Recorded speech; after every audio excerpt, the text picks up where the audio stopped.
Konkurs Słowa Dobrze, że jesteście urodził się w mojej głowie, kiedy ruszyła pierwsza edycja konkursu Przychodzi wena do lekarza.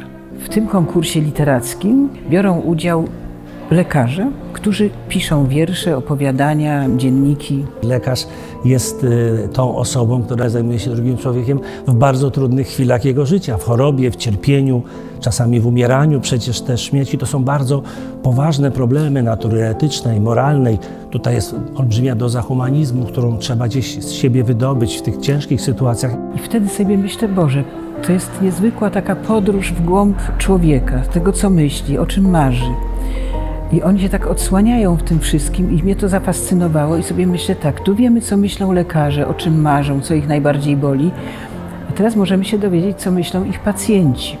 I ogłosiłam konkurs Słowa Dobrze, że jesteście, dwie kategorie. Jest kategoria osób z niepełnosprawnością intelektualną, bo na nich trzeba patrzeć trochę inną miarę przykładając. I druga kategoria jest pozostałe niepełnosprawności.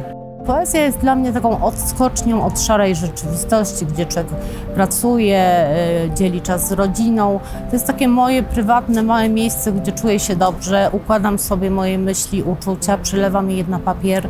Moja poezja właściwie dotyka każdej dziedziny życia po trochu,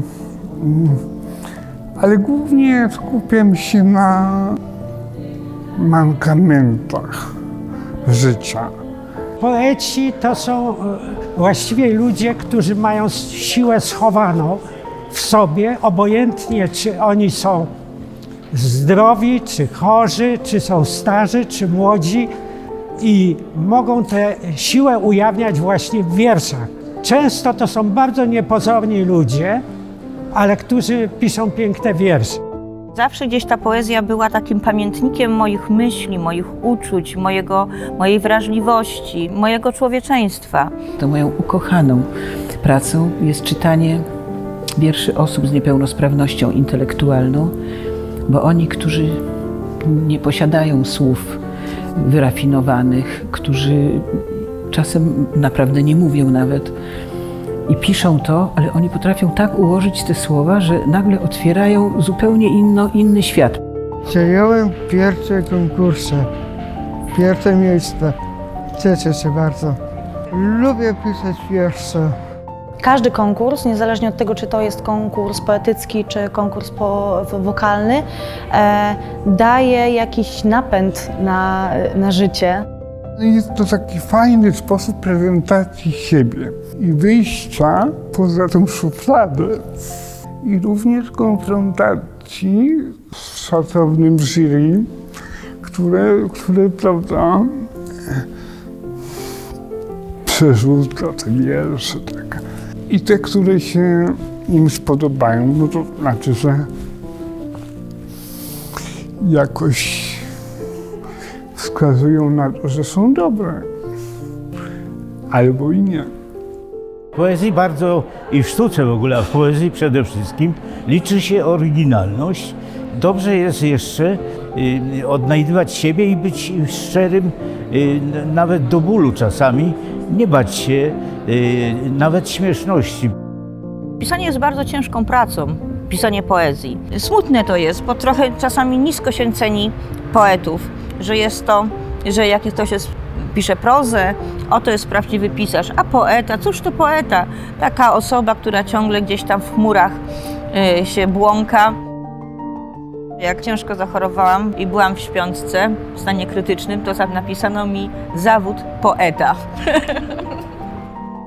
Patronem konkursu dla lekarzy jest profesor Andrzej Szczeklik. 3 niefachowe książki profesora, Katarzis, Korej i Nieśmiertelność, powinny stanowić taki elementarz dla wszystkich młodych adeptów medycyny, takie abecadło, na którym można budować umiejętność nawiązywania właściwej relacji z chorymi. Tego tak naprawdę można się nauczyć obserwując mistrza. Profesor Szczeklik pozostawił po sobie słowa, które pewnie wielu młodym lekarzom takiego mistrza mogą zastąpić. Takie książeczki wydajemy teraz razem z medycyną praktyczną, gdzie są i nagrodzeni w konkursie Przychodzi wena do lekarza i nagrodzeni ich pacjenci. Słowa dobrze, że jesteście. I tak się to narodziło wiele lat temu i trwa to co roku, mimo różnych kłopotów, które się dzieją, nienawiści na świecie. To ludzie piszą, dzielą się swoim cierpieniem, swoją radością, swoimi problemami, swoimi sukcesami. I to jest rzeczywiście niezwykła podróż.